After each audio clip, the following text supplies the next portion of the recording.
브라이튼 법률사무소 정재기 변호사입니다. 오늘은 권리금 계약의 법적 성질과 분쟁 사례에 대해서 제가 설명드리겠습니다.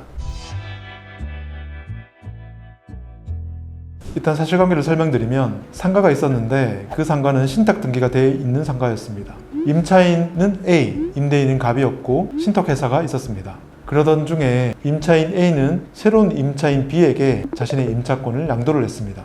양도하면서 임차인 A는 B로부터 권리금을 양도하면서 임차인 A는 후임 임차인이었던 B로부터 권리금도 수취했습니다. 그때 A는 신탁회사의 임대차 확인서, 즉 임차인 변경 동의서를 받아주기로 B에게 약속을 했습니다. 그 이후 임차인 B가 보증금을 신탁사에 납부를 했고 양도인이었던 임차인 A에게 권리금을 주었습니다.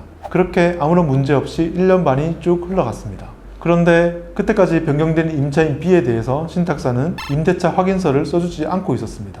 안 써준 이유에 대해서 신탁사는 특별한 언급을 하지 않고 있었는데 신탁사에게 자신의 권리를 넘겼던 임대인은 신탁사가 현재 법적 분쟁 중이어서 임대차 확인서를 써줄 여유가 없다 이런 식으로 설명한 것 같더라고요. 이 경우에 후임 임차인 B가 전임 임차인인 A를 상대로 자신이 지급했던 권리금을 돌려달라 이런 반환 청구를 할 수 있을까요? 일단 그때까지 신탁회사는 B와의 임대차 계약에 대해서 어떠한 문제도 제기하지 않고 있는 상태입니다. 일단 B의 A를 상대로 한 권리금 반환 청구가 가능한지에 대한 설명을 드리기 전에 신탁부동산의 특징과 예상 가능한 법리적 분쟁에 대해서 간단히 설명한 후에 A를 상대로 한 권리금 반환 청구의 타당성에 대해서 설명드리겠습니다. 신탁부동산은 소유권이 신탁사에게 있기 때문에 임대차 계약과 관련된 모든 사항은 신탁사의 동의를 받도록 통상 하고 있습니다. 통상 임대인이라고 불리던 사람은 예전에 소유자였지만 신탁사한테 모든 권리를 양도했기 때문에 임대차 계약 체결 권한 등 처분 권한은 없습니다. 그래서 반드시 임대차 계약 체결할 때 신탁사의 동의를 받아서 임대차 계약을 체결할 수 있는 권한밖에 없는 것이죠. 임차권 양도도 마찬가지입니다. 임차인이 바뀔 때 신탁사가 임차인 변경에 대해서 동의를 해줘야 되는 것이죠. 만약에 신탁사가 임차인 변경에 대해서 동의를 하지 않고 있다. 그럼 어떻게 될 것인가? 이에 대해서 법리적 쟁점을 말씀드리면 일단 A와 B 사이의 임차권 양도가 법적으로 무효가 될 가능성이 있습니다. 신탁사 동의 없이 이루어진 임차권 양도는 무효가 될 수 있는 것이죠. 이 경우 새로운 임차인은 법적으로 임차인의 지위를 임대인으로부터 인정받지 못하게 될 수가 있습니다. 이렇게 임차권 양도가 무효가 되면 후임 임차인은 전임 임차인에게 자신이 지급했던 권리금을 다시 돌려달라고 청구할 수 있습니다. 왜냐하면 임차권 양도를 전제로 한 권리금이기 때문에 임차권 양도 계약 자체가 무효가 된다면 권리금 역시 그 원인을 상실하고 원래 지급했던 사람에게 반환해야 되기 때문입니다. 이 경우에는 부당이득 반환 청구로 소송을 통해서 반환받을 수 있습니다. 또한 임차권 양도가 무효가 되면 신탁사나 또는 신탁계약 종료 후에 소유권을 회복한 위탁자는 명도 소송을 제기할 수 있습니다. 바로 현재 임차인을 상대로 상가 건물에서 나가라는 소송이죠. 이 경우 새로운 임차인은 상가를 비워줘야 될 것입니다. 그렇다면 제가 앞서 설명드렸던 사례는 어떤지 자세하게 설명드리겠습니다. 이 경우 신탁사에게 모든 권리를 양도한 임대인은 새로운 임차인이었던 B와 임대차 계약을 체결하면서 보증금을 신탁사로 납부하게 하였고 신탁사는 1년 반 동안 그 임대차 계약에 아무런 문제 제기를 하지 않았습니다.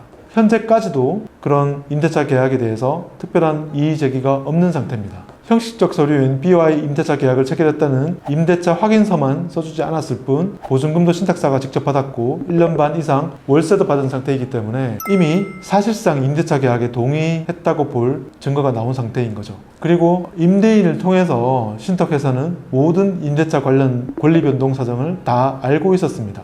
그렇다면 형식적 서류였던 임대차 확인서가 발급되지 않았던 이유로 임차인이었던 A와 후임 임차인이었던 B와의 권리금 계약을 과연 해지할 수 있을 것인가? 저는 해지할 수 없다고 봅니다.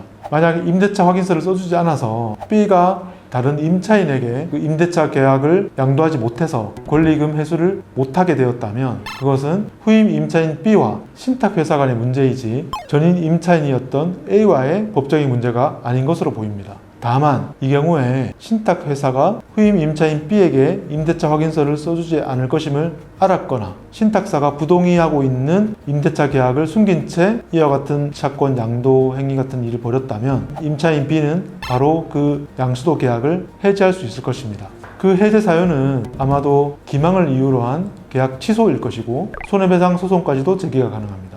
만약에 신탁회사가 그 임대차 계약에 대해서 이미 부동의를 하고 있었고 또는 A와 B 간의 임차권 양수도에 대해서 동의하지 않고 있다는 사정이 있었음에도 불구하고 임차인이 이를 숨긴 채 B에게 임차권을 양도하고 권리금을 받았다면 이것은 법적으로 사기죄가 될 수 있습니다. 그래서 이 경우 후임 임차인 B는 전임 임차인 A를 상대로 권리금 계약 취소 및 손해배상 소송을 제기할 수 있고 A를 상대로 사기죄로 고소까지 가능한 사안으로 보입니다. 다만 이렇게 손해배상 및 형사고소가 가능한 케이스는 신탁사가 임대차 계약에 대해서 동의하지 않고 있다든지 이 임대차 계약에 대해서 문제를 제기하고 있다는 사정을 임차인 A가 숨긴 채 계약을 체결했을 때를 말하는 것이고 신탁회사가 아무런 문제를 제기하지 않고 사실상 동의한 것으로 볼 수 있는 증거가 많다면 후임 임차인 B는 A를 상대로 권리금 반환을 청구하는 것은 불가능하지 않을까 이렇게 해석은 됩니다. 그래서 신탁 등기된 상가에 대해서 권리금 분쟁이 있다면 언제든지 저한테 연락을 주시고 상담을 요청하시면 제가 상담해 드리겠습니다. 이상입니다.